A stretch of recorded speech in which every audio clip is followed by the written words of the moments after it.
दोस्तों, मॉर्टन बॉर्डस्कॉफ ये डेनमार्क के इमिग्रेशन मिनिस्टर हैं। इमिग्रेशन आप जानते हैं, जब और लोग आते हैं किसी देश में तो वो इमिग्रेशन कहलाता है। When they want to settle down और when they want to maybe start off a new life in that country, तो वो इमिग्रेशन का पूरा प्रोसेस है। तो मॉर्टन बॉर्डस्कॉफ जो हैं वो डेनमार्क के इमिग्रेशन के मिनिस्टर हैं और उनका एक कमेंट है जिसने हलचल मचा दी है, बिल्कुल हलचल मचा दी है।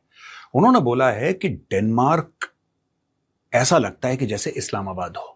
उनका यह कहना है कि बाहर के देशों से मुस्लिम रेफ्यूजीज इतने ज्यादा आ गए हैं डेनमार्क के अंदर कि भाई this is the time to say no.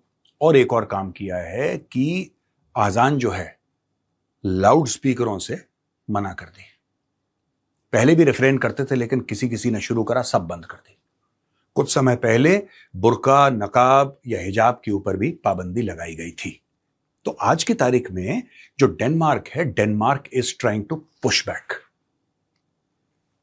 2 साल से यही बात मैं कहता चला आया हूं दोस्तों, फॉर 2 years। मेरा पुराना वीडियो देखिएगा, खासतौर से जब फ्रांस में दंगे हुए थे उसके दौरान मैंने ये बात कई बार बोली, 5-7 बार मैंने ये बात बोली होगी। आप मेरे पुराने वीडियोस में जाके देख लीजिए। मैंने यही बात बोली थी कि ये होने वाला है। मैंने 2-2.5 साल पहले प्रिडिक्ट किया था। मैंने 2-2.5 साल पहले प्रिडिक्ट किया था कि there is going to be a spectacular rise of right wing parties, right wing politics, right wing thought process. क्या हुआ कि 2015 के बाद यूरोप दोस्तों खुलने लगा। अब खुलने लगा तो बिल्कुल जिसको कहते हैं कि भीड़ चालू हुई। वहां पे दुनिया भर के लोग आए, हिंदू, मुसलमान, सिख, ईसाई, जो मतलब ऐसा नहीं कि सिर्फ मुस्लिम्स आए, हिंदू भी गए, सिख भी गए, सब कोई गए। बात यह है कि जब वहां पे इमिग्रेशन हुआ तो कुछ कम्युनिटीज ने वहां पे एडजस्ट कर लिया, घुल मिल गए, और कुछ लोग, कुछ देश के लोग घुल मिल नहीं पाए, वो एडजस्ट नहीं कर पाए। यूरोपियन कल्चर एक खास कल्चर है, यूरोपियन कल्चर एक किस्म का कल्चर है।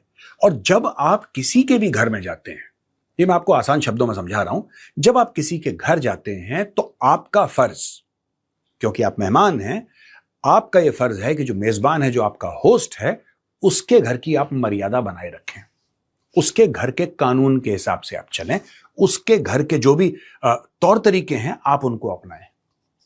अब छोटी सी बात मैं आपको बताता हूं कि आप समझ जाएं, इसका डेनमार्क से कोई लेना देना नहीं है, आपकी और मेरी जिंदगी से लेना देना है। अगर आपको ऐसा लगता है कि आप जिसके घर में गए हैं वो प्योर वेजिटेरियन हाउस है, तो जाहिर सी बात है वहां पे आप नॉन वेजिटेरियन फूड की डिमांड नहीं करेंगे। अगर आपको लगता है कि वहां पे घर में बुजुर्ग हैं तो आप थोड़ा सा और इज्जत से उनसे ये 2-3 चीजें होती हैं। जब ये ऑब्लिगेशन फुलफिल नहीं होता गेस्ट का, जो गेस्ट है वो अपना ऑब्लिगेशन फुलफिल नहीं करता है, तो फिर घर में खटपट होती है और लोग ये कहना शुरू कर देते हैं कि यार ये कब जाएगा, ये कब जाएगा, ये सारी की सारी बातें होना शुरू हो जाती हैं। अब मैं आपको 2-3 बातें बताता हूं दोस्तों। 2015 में क्या हुआ कि जब इमिग्रेशन हुआ और बिल्कुल millions of people entered Europe, ठीक है। अगर आप मैप देखेंगे ना तो आपको यह पता लग जाएगा कि स्पेन जो है, Spain, it is so close to Africa, north Africa, और ये ऐसा है बिल्कुल बीच में एक स्ट्रेट ऑफ जिब्राल्टर है, एक छोटू सा है बिल्कुल, जैसे आपने ये आप मलाका स्ट्रेट की बात सुनते हैं या स्ट्रेट ऑफ हॉर्मुज की बात सुनते हैं, वैसे ही है। एक बड़ा इंपॉर्टेंट स्ट्रेट है, it's called the straight of Gibraltar. तो ये आप देखेंगे ऊपर से ऐसे यूरोप है, स्पेन टंगा हुआ है, और ये मोरक्को आप ऐसे देखेंगे ना के बराबर है, बस बीच में समुद्र है। तो उसमें कश्तियां चला के यूरोप के अंदर millions upon millions of people from Africa they come. Similarly, a lot of people they go from various countries. वो इंडिया से भी जाते हैं, पाकिस्तान से भी जाते हैं, श्रीलंका से भी जाते हैं। इंडियंस की एक खासियत है दोस्तों, ज्यादातर इंडियंस जो जाते हैं दे आर एजुकेटेड। ज्यादातर जो इंडियंस जाएंगे वो एजुकेटेड है, ज्यादातर, मैं सबकी बात नहीं कर रहा, and some of them are very highly educated. तो आप देखेंगे कि किस तरीके से, किन कंपनीज पे, किस लेवल पे चलते हैं, अपने बिजनेस करते हैं, इस तरीके से। और एक इंडियंस की आदत है, और ये इंडियंस की आदत क्यों है ये भी मैं आपको समझाना चाह रहा हूं। एक तो हाईली एजुकेटेड होते हैं, दूसरी ये चीज है कि क्योंकि जो भारत में जो समाज है, यहां पे हिंदू भी रहता है, मुसलमान भी रहता है, सिख भी रहता है, ईसाई भी रहता है, उत्तर प्रदेश वाला भी रहता है, तमिलनाडु वाला भी रहता है, राइट, मणिपुर, नागालैंड वाला भी रहेगा, गुजरात वाला भी रहेगा, कश्मीर वाला भी, मतलब यहां पे पूरा का पूरा एक, जिसको कहते हैं कि एक पूरा इकोसिस्टम है भारत में। आप एक सोसाइटी में रहते हैं, आप उत्तर प्रदेश वाले हैं, पता लगा बगल वाले फ्लैट में कर्नाटका से अंकल आंटी हैं, उनके साथ भी आपकी दुआ सलाम नमस्ते होती रहती है, उनके घर में कुछ अच्छा बनता है आपके घर भेजते हैं आप, ये रूटीन चलता रहता है भारत में। तो इससे क्या हो जाता है कि भारत के जो लोग हैं वो बहुत आसानी से एडजस्ट कर लेते हैं, क्योंकि बचपन से ही, पाकिस्तान में ये नहीं है दोस्तों, पाकिस्तान में 97-98% मुस्लिम है।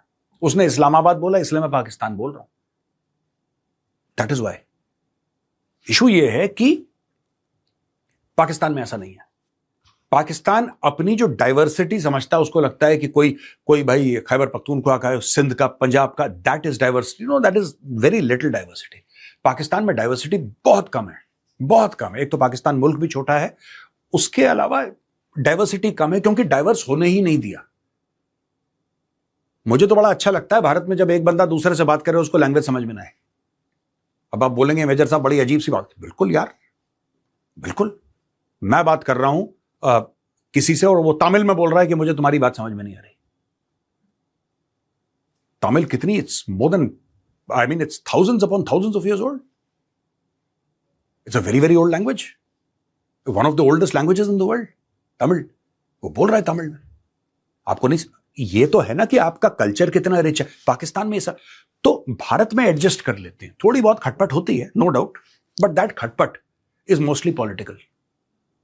वो पॉलिटिकल खटपट है। भारत वाले एडजस्ट कर लेते हैं क्योंकि हमारा बचपन से हमारी ट्रेनिंग ही यही है, एडजस्ट करना। पाकिस्तानी इसलिए एडजस्ट नहीं करते क्योंकि पाकिस्तान में ट्रेनिंग ही नहीं एडजस्ट करने की। काफिर है, वाजिबुल कत्ल, यही इसी ड्रामे में लगे रहते हैं पाकिस्तानी। तो जब वो बाहर जाते हैं, वो बाहर भी एडजस्ट नहीं कर पाते। इसीलिए ये कह रहा है इमिग्रेशन मिनिस्टर डेनमार्क का कि भाई तुमने तो क्या बना रखा है, इसको इस्लामाबाद बना रखा है। There are places where you can't go, it looks like Islamabad, मैं ये नहीं होने दूंगा। ये उसका स्टेटमेंट है। तो ये स्टेटमेंट बड़ा ही कंट्रोवर्शियल हो गया साहब। लोग कह रहे हैं आप ऐसे कैसे कह सकते हैं, इस्लामोफोबिया। उसने बोला जो भी है, जो भी है, this is going to be the policy of Denmark. अब यहां पे अगर आप देखें कि कौन कौन से ऐसे देश हैं जहां पे ये राइट विंग थॉट प्रोसेस आगे बढ़ रहा है दोस्तों, ये पहले था नहीं। मैं आपको ये बताता हूं कि यूरोप का एक बहुत काला अतीत रह चुका है। Europe has had a very black past, very dark past. बहुत खून खराबा, बहुत मारकाट देखी यूरोप ने। और इंडस्ट्रियल स्केल पे डेथ देखी है यूरोप ने। मतलब जिस लेवल की डेथ और वायलेंस यूरोप ने देखा है, मुझे नहीं लगता कि और किसी ने इस लेवल का वायलेंस देखा है, इस लेवल की डेथ देखी है जितनी यूरोप ने देखी है। बहुत भयानक। अब वो अचानक सेकेंड वर्ल्ड वॉर के बाद शरीफ हो गए। यूरोपियंस जो थे, वो चाहे इंग्लैंड हो चाहे जर्मनी हो, वो सेकेंड वर्ल्ड वॉर के बाद एकदम शरीफ हो गए।